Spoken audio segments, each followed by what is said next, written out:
What are the vibes around this Laker team right now? Just trying to play good basketball, keep stacking days. What are your initial thoughts on what this team could look like with you and Luka at the head of the snake?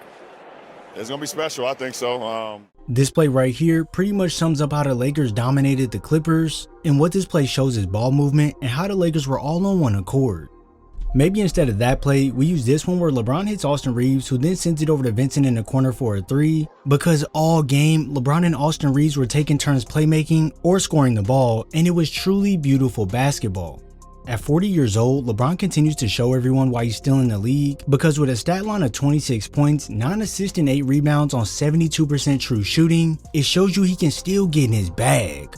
When the game calls for it, LeBron has the option to take his time and get into a calm bucket right over the top of his defender, but what really stood out last night was his ability to find guys on the floor. On this play here, you're going to see Connect go set a screen for Gabe while LeBron pops out. With the Clippers deciding to switch on the screen, this now gives Dalton the ability to slip right to the basket.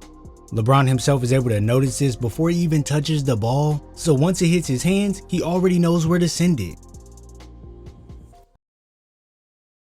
This reaction timing of a 40-year-old is simply amazing, as he notices every hole in the defense, so when getting into an ISO against KPJ here, Coffee is trying to cut off the right side drive, so you'll see that he's slightly out of line with his man. This here only does good if you're paying close attention and ready to recover, because now Finney Smith is able to cut straight to the rim, and with your sights set on LeBron, you just get to see him make a highlight play that leads to your man scoring with ease. And Oscar Robertson.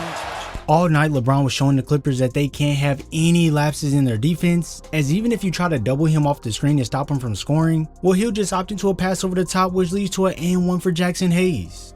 Averaging 9 assists per game this year, LeBron is making sure his teammates can go eat at 5-star restaurants for free, and I want you all to watch this play right here.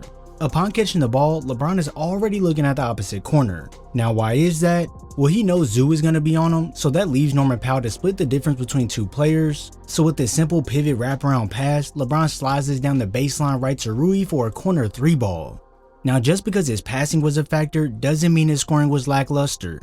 When you see a 40-year-old push the pace after a strip to then bully a defender to complete the bucket with some English, this is when you know he's locked in on another level. On his way, spins one in, put a little English. With no AD to go to and no Luka Doncic on the floor, LeBron knew he'd have to make an impact on the game, and trust and believe, he did just that.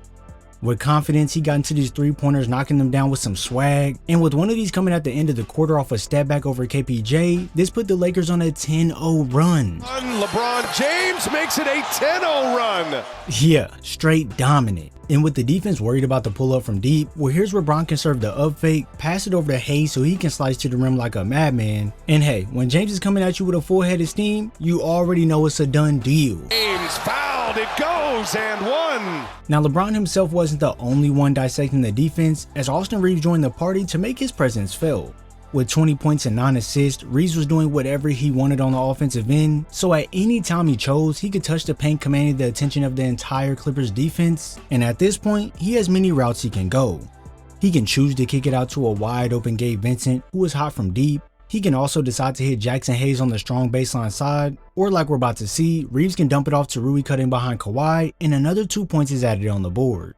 When you have that fear of scoring in the defender's mind, it'll make them bite hard at every move you do, allowing you to shift them out the way. And at this point, you can now use the momentum against themselves to send them flying with a light bump. And this one right here is straight cash. All night, AR was playing in a groove, just knocking down shots in rhythm over tough contests, as he just knew he could get right to his spots to elevate over the top of defenders, and at any time the defense would mess up, he made sure to capitalize. Take this play for an example. When coming off the screen from Hayes, we're going to see Harden go under the screen, but that's not the only important part. You also have to look at how Zubac is guarding the screen. He's playing drop coverage right now, which opens up this big gap of space for Reaves to operate in, and the smart decision, well, it's a pull up right over the top. Once again, we see Austin Reaves go to that pick and roll action with Jackson Hayes, but this time it's set closer to the 3-point line, which grants Reaves the opportunity to attack the rim aggressively. So look right here, this makes Zoo have to step up to take away a floater, pull up jumper, or even a drive to the basket. But the thing is, with Zoo helping, this lets Jackson Hayes get a solid runway to prepare for takeoff, so once receiving the ball, well, here we go. And Jackson Hayes. Being able to play make out the pick and roll is huge for Reaves, as it gives his team another guy who can generate offense. And just like earlier how we discussed Reaves getting to the paint whenever he wants, well on this play he's found himself approaching the lane once again. And let me ask you something, what looks familiar? I hope you say it's all the Clippers defenders focusing on him, because yet again the Clippers have a defensive lapse that can be exploited, and now they give up a wide open 3 which accounted for one of their 18 made last night. The Lakers would continue to use Reaves and Hayes in a 2-man game together, as it generated good look after next, and instead of it being a 3-ball this time, Reaves decided to slow down the pace when attacking Zoo, but it's only for one reason. Now this reason that I'm going to tell you is what separates good guards from elite ones. When you learn to pace yourself within an offense, it makes it to where plays can fully develop and the defense can't blow them up. If you notice on the backside of this play, Dorian Finney-Smith is cutting along the baseline behind Kawhi Leonard.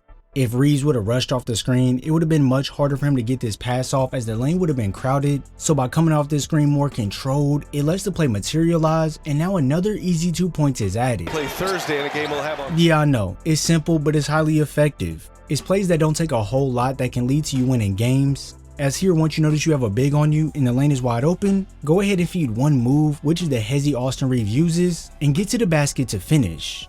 Other times it may just be capitalizing on the defender slipping, which allows for a wide open 3. He's done a fabulous job with this defense. And when the defense is worried about you and your scoring, this is when you make the instant decision to send this pass down to a cutter who's wide open, and although Vando misses the first one, he cleans it up with a putback.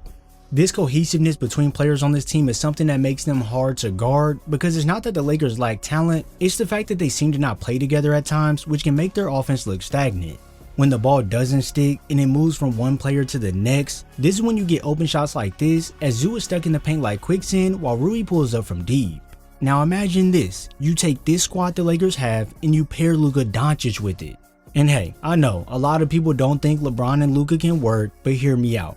I understand that if both players try to be ball dominant, then it won't work at all. But with the Lakers saying they want Bron to mentor Luka, I'm sure he will take the backseat and be fine with the off-ball role to let Luka really lead the team. Now, will there be a little adjustment period where they have to figure out how they work together? Of course. But when you get 2 great players on the team, there's no way they can't figure out a way to mesh, especially with LeBron being on his way to exit the league, being 40 years old. Last time the Lakers and Clippers met up, the Clippers took home the dub. But this here is how you spin the block, and make sure you send a statement before you bring on an MVP caliber type player in Luka Doncic to lead you for the foreseeable future. If you enjoyed this video, be sure to drop a like, subscribe, and turn on post notifications so you're first to know when I upload. I thank you all for your support, and I'll see you in the next video.